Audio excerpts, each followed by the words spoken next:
Hello students, मैं योगेंद्र विश्वकर्मा आप सबका स्वागत करता हूं वाईवी स्टडी में। और आज की इस वीडियो में हम देखने वाले हैं क्लास 12 के चैप्टर नंबर फर्स्ट की एक्सरसाइज 1.1 को। तो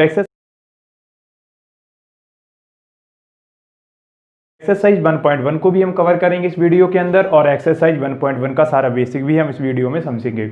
तो जो हमारा चैप्टर फर्स्ट है उसका नाम है रिलेशन एंड फंक्शन, मतलब संबंध एवं फलन। तो सबसे पहले हम ये देखते हैं कि अगर हमें एक्सरसाइज 1.1 को कवर करना है तो हमें किन किन चीज़ों को सीखना होगा। आपको सबसे पहले नॉलेज होना चाहिए संबंधों के प्रकारों का, उसके बाद स्वतुल्य क्या कहलाता है, रिफ्लेक्सिव का क्या मतलब होता है, संबंध फलन सममित कब कहलाता है, सिमेट्रिक कब कहलाता है, संक्रामक क्या होता है, तुल्यता संबंध क्या होता है। अगर आप इन पांचों चीज़ों को अच्छे से सीख पाए तब आप एक्सरसाइज 1.1 बड़ी ही आसानी से सॉल्व कर पाएंगे।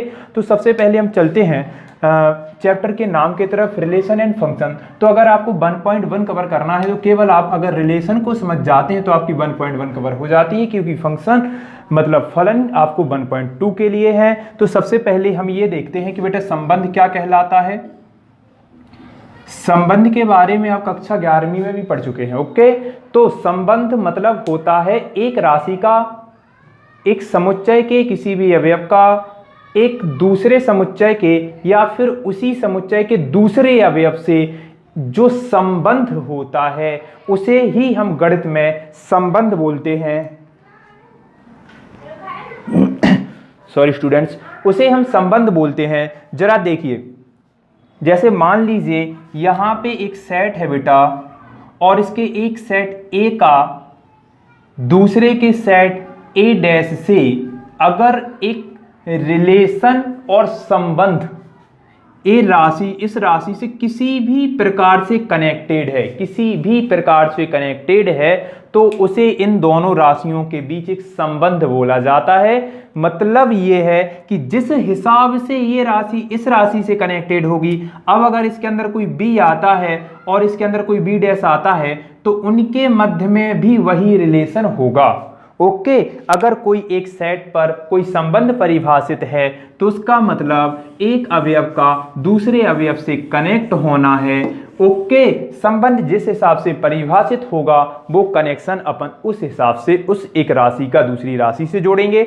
तो हम स्टार्ट करते हैं। बेटा आपने समुच्चय के बारे में नॉलेज आप सबको होगा, 11th में पढ़ चुके हैं, और जिन बच्चों से समुच्चय नहीं आता है तो वो 11th के वीडियो हमारी देख सकते हैं और सबसे पहले समुच्चय का थोड़ा सा स्टडी कर लें, उसके बाद यहाँ पर देखें। बेटा समुच्चय के अंदर हमने एक वर्ड पढ़ा था जिसका नाम है कार्तीय गुणन। क्या नाम है बेटा? कार्तीय गुणन। तो कार्तीय गुणन के बारे में हम थोड़ा सा यहाँ पे नॉलेज करने वाले हैं।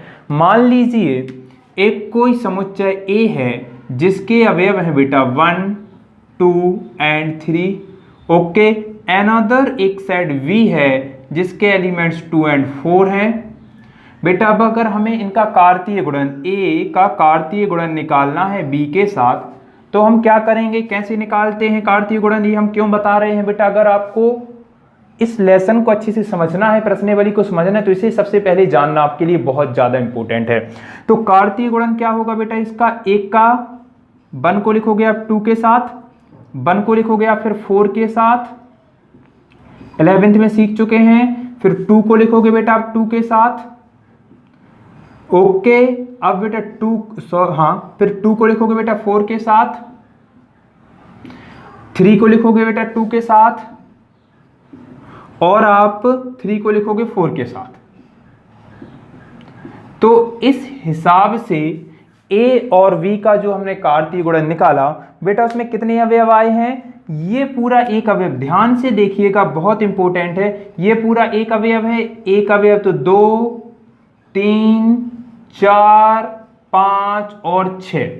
ओके, ये जो एक पूरा ब्रैकेट में लिखा है ये पूरा एक अवयव है। काय का? ए क्रॉस बी का पूरा एक अवयव है। और यहां पे एक अवयव में ए और बी समुच्चय के 2 घटकों को लिखा गया है, तो इसे घटक 1 बोलेंगे, इसे दूसरा घटक बोलेंगे। ओके, ये पूरा का पूरा ए क्रॉस बी का एक समुच्चय है जिसके अंदर 1, 2, 3, 4, 5, 6। तो बेटा इसे बोलते हैं कार्तीय गुणन। हमने आपको क्यों बताया, याद रखिए, कार्तीय गुणन में एक समुच्चय के एक अवयव को दूसरे समुच्चय के, यानी जिसके साथ आप कार्तीय गुणन निकाल रहे हैं उसके दूसरे अवयव के साथ लिखा जाता है, और इस प्रकार से सब अवयवों के साथ लिखा जाता है। ऐसा फिर कोई भी और अवयव नहीं बचता जो किसी मतलब दूसरे समुच्चय के अवयव के साथ ना आया हो। तो कार्तीय गुणन में हम क्या करते हैं, सभी अवयवों का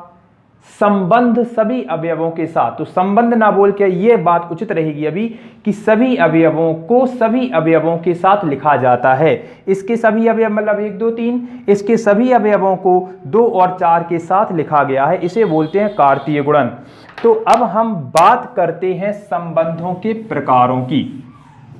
कार्तीय गुणन अब भी आपको बहुत काम आने वाला है जस्ट 1 मिनट में।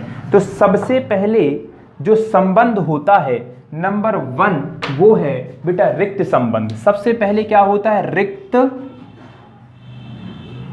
संबंध। अब थोड़ा सा डीपली है, थोड़ा सा माइंड चलाना पड़ता है, वरना इस एक्सरसाइज को अपन अच्छे से नहीं समझ पाएंगे। रिक्त संबंध, तो बेटा संबंध कभी अकेले नहीं होता। संबंध होने के लिए हमें किस पर संबंध बताना ये जरूरी होता है। कोई भी संबंध के लिए 2 राशियां तो चाहिए ना। जब तो हम एक राशि का दूसरी राशि के साथ, एक व्यक्ति का दूसरे व्यक्ति के साथ, एक मोटरसाइकिल का दूसरे मोटरसाइकिल के साथ संबंध बता पाएंगे। कोई 2 चीजें तो चाहिए। तो सबसे पहले तो हमें जरूरत होती है एक समुच्चय की, हमें जरूरत होती है एक समुच्चय की जिस पर हम संबंध परिभाषित करते हैं। तो माना समुच्चय ए पर परिभाषित संबंध R, परिभाषित संबंध R किस पर हमने परिभाषित किया बेटा, समुच्चय A पर। लेकिन संबंध के लिए हमें कितनी राशियां चाहिए पड़ती हैं, 2। तो हम A पर तो करना है, तो A क्रॉस A मतलब A का A के साथ कार्तीय गुणन निकालते हैं। क्या निकालते हैं, A का A के साथ कार्तीय गुणन निकालते हैं। तो इस प्रकार से जो A क्रॉस A होगा उसमें A के सारे अवयव A के सारे अवयवों के साथ लिख जाते हैं। लिख जाएंगे कि नहीं लिख जाएंगे कार्तीय गुणन में। अब देखें बेटा, तो संबंध फलन को अच्छा रिक्त संबंध, बिल्कुल सही, संबंध फलन को हम R से डिनोट करते हैं। क्या से डिनोट करते हैं, R से। तो रिक्त संबंध कब कहलाता है, जैसे कि बेटा A क्रॉस A के अंदर जो अवयव होंगे, ओके, R के अंदर जब कोई अवयव ना आए, इनका कोई अवयव R के अंदर ना आए, ओके, तो ये संबंध कैसा कहलाएगा, रिक्त संबंध कहलाएगा कि नहीं। A क्रॉस A के अंदर जो अवयव आएंगे वही आ सकते हैं R के अंदर, क्योंकि उसी में एक राशि दूसरी राशि के साथ लिखी है। संबंध में हमेशा जैसे कार्तीय गुणन में अवयव लिखे जाते हैं युग्म के रूप में, संबंध फलन में भी अवयव कैसे आते हैं बेटा, युग्म के रूप में। मतलब संबंध फलन में भी अवयव ऐसे लिखे जाते हैं, समुच्चय के अंदर ब्रैकेट इसके अंदर एक और एक 2 घटक आएंगे, ओके। तो ये सब आंसर क्या हो सकते हैं, देखो बेटा थोड़ा सा एक प्रैक्टिकली समझाने की कोशिश करते हैं आपको। जैसे मान लीजिए A है बेटा, A और B, ओके। आपको अगर इसका कार्तीय गुणन निकालना है, मतलब A क्रॉस A जब आप निकालोगे बेटा तो क्या क्या आ जाएगा, देखो बेटा A फिर A जाएगा B के साथ, फिर B जाएगा A के साथ और B जाएगा B के साथ, ओके। इस टाइप से ये 1 2 3 4 कितने अवयव आएंगे A क्रॉस B में बेटा। जब भी A पर, किस पर, अच्छे समझो, A पर किसी भी परिभाषित फलन की बात होगी तो उन परिभाषित फलन, उस परिभाषित संबंध फलन यानी R में इन अवयव में से ही कोई अवयव आ सकते हैं, क्योंकि जितने अवयवों की जोड़ा बनाने की पॉसिबिलिटी थी हमने पूरी, A के साथ बना सकता था, A B के साथ बना सकता था, B A के साथ बना सकता था और B के साथ जोड़ा बना सकता था। सारी की सारी पॉसिबिलिटी हमने यहां पे लिख दी है।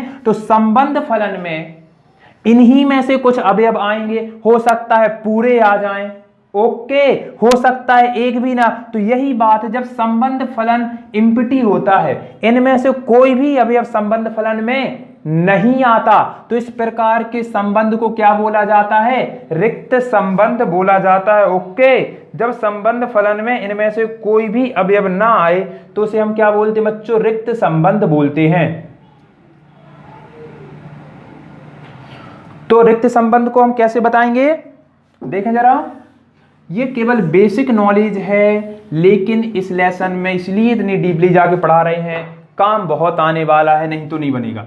आर जब रिक्त समुच्चय होता है, और काय का रिक्त समुच्चय होता है? ए क्रॉस ए का, तब वो ए पर परिभाषित रिक्त संबंध कहलाता है। बात समझ में आई ना? नंबर 2, अब स्पीड में चलेंगे।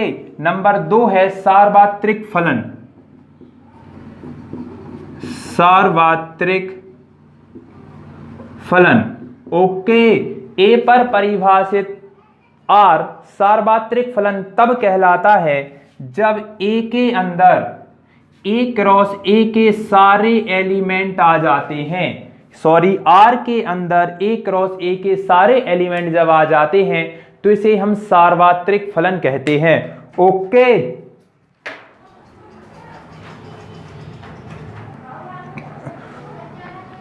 सॉरी स्टूडेंट्स, अब इसके बाद हम चलते हैं स्वतुल्य कब कहलाता है। ओके, कोई भी फलन ए पर स्वतुल्य फलन कब कहलाता है, तो गौर से देखिएगा।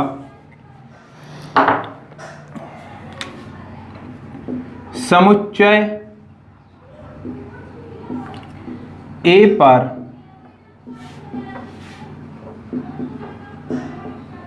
परिभाषित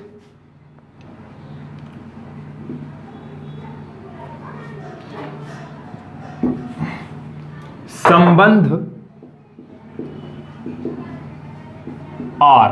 बेटा स्वतुल्य कब कहलाता है? जरा अच्छे से देखिए, जब आर के अंदर ए के, जैसे मान लीजिए ए है, ए बिलोंग्स टू ए, मतलब जिस ए पर हम संबंध लगा रहे हैं उसका एक एलिमेंट ए है। ओके, और आपको एक चीज पता है कि जो संबंध आर रहता है इसके अंदर जो एलिमेंट आता है वो कैसे आता है? पेयर के रूप में आता है। उस एलिमेंट के अंदर 2 घटक होते हैं ना। ओके, जब ये 2 घटक आर के अंदर 2 घटक इस प्रकार से हों कि वो ए और ए दोनों एक से हों, अगर इसके अंदर बी है, बी ए के अंदर आता है, तो आर का एक घटक बी और बी भी हो, तो इसे बोलते हैं कि अगर इस प्रकार से ए के अंदर घटक आते हैं, ए भी एलिमेंट हो आर का, ए भी एलिमेंट हो आर का, तब इसे हम बोलते हैं कि यह एक स्वतुल्य संबंध है। यह एक स्वतुल्य संबंध है जब उसके अंदर आर के अंदर जो अवयव हैं वो ए और ए दोनों अवयव आर के अंदर हों, इस प्रकार से परिभाषित हो आर। जैसे ही आप प्रश्नावली करेंगे तो आपको ये बातें समझ में आने लगेंगी। अभी थोड़ा सा टफ लग रहा होगा तो याद रखो, अगर ए के अंदर ए आया है तो ए और ए, मतलब कि एक युग्म के दोनों घटक ए हों और वो आर के अंदर ऐसा युग्म आए, तब वो स्वतुल्य कहलाएगा। अगर बी और बी भी ए के अंदर आया है तो एक बी घटक हो और दूसरा भी बी घटक हो, इस प्रकार का अवयव आर के अंदर आए, तब वो एक स्वतुल्य संबंध कहलाता है। स्पीड में खत्म करते हैं कि सममित संबंध क्या कहलाता है। कौन सा? सममित। तो बेटा अच्छे से देखिए, अगर ए एलिमेंट है ए का और बी भी एलिमेंट है ए का, ओके, और मान लीजिए ए और बी अगर आर में आते हैं, A B belongs to R, तो बेटा जब ए बी आता है तो आर के अंदर अगर बी ए भी आ जाए, अगर बी ए भी आ जाए, तब इसे हम आर को क्या कहेंगे? सममित। क्या कहेंगे? आर को क्या बोलेंगे? समुच्चय ए पर परिभाषित संबंध आर सममित संबंध है। सममित कब कहेंगे? जब अगर ए और बी आर के अंदर आता है तो बी और ए भी आर के अंदर आ जाए, तब वो सममित कहलाता है। ओके बेटा, अब देखें संक्रामक यानी ट्रांजिटिव क्या कहलाते हैं, जरा देखें। ट्रांजिटिव रिलेशन क्या होता है बेटा? देखें जरा, अगर A B belongs to R, यानी आर के अंदर ए बी एक अवयव है, आर के अंदर बी सी भी एक अवयव है। यहां पे आप अच्छे से देखो बेटा, यहां पे बी और बी कॉमन है ना, ए और बी और सी। ओके, अब यदि इफ ए और सी भी आर के अंदर आता है, अगर देखो ए और बी आर के अंदर है, बी और सी आर के अंदर है, और ए और सी भी आर के अंदर आता है, तब इसे हम क्या बोलते हैं कि आर संक्रामक है। क्या है? आर संक्रामक है। समुच्चय ए पर परिभाषित संबंध आर संक्रामक होगा अगर इस शर्त को फॉलो अप करेगा। तीसरी, ये आपकी सबसे लास्ट की जो है सबसे ज्यादा इंपॉर्टेंट है, क्योंकि इसी को लेकर सारी के सारे सवाल हमसे प्रश्नावली में पूछे जाने हैं। तो वो क्या बोल रहा है बेटा? तुल्यता संबंध। तो आर तुल्यता संबंध कब कहलाता है बेटा? बहुत ज्यादा इजी है, जब आर स्वतुल्य भी हो। ओके, स्वतुल्य मतलब ए और ए आर के अंदर आ जाए। ओके, आर सममित भी हो। सममित का मतलब ए और बी अगर आर के अंदर हैं तो बी और ए भी आर के अंदर हों, तब वो सममित कहलाएगा। बेटा संक्रामक भी हो। संक्रामक मतलब इफ ए और B elements of R and B and C element of R, तो क्या भी होना चाहिए? A and C element of R also. अगर ए और बी आर में है, बी और सी भी आर में है, तो ए और सी भी एक एलिमेंट होना चाहिए आर का, तब वो संक्रामक कहलाता है। तो कोई भी संबंध जब स्वतुल्य हो जाए, जब सममित हो जाए और जब संक्रामक हो जाए, जब ये तीनों चीजें हो जाएंगी, तब बोलेंगे कि यह तुल्यता संबंध है। यह क्या है? तुल्यता संबंध है। तो ये था आपका बेसिक। बेटा थोड़ा सा अंदर जाके वीडियो लंबा करके इसलिए समझाया क्योंकि अगर इन चीजों को हम बेसिक से नहीं पढ़ते हैं तो एक्सरसाइज हमसे नहीं आती है। अब हम चलते हैं एक्सरसाइज 1.1 पर।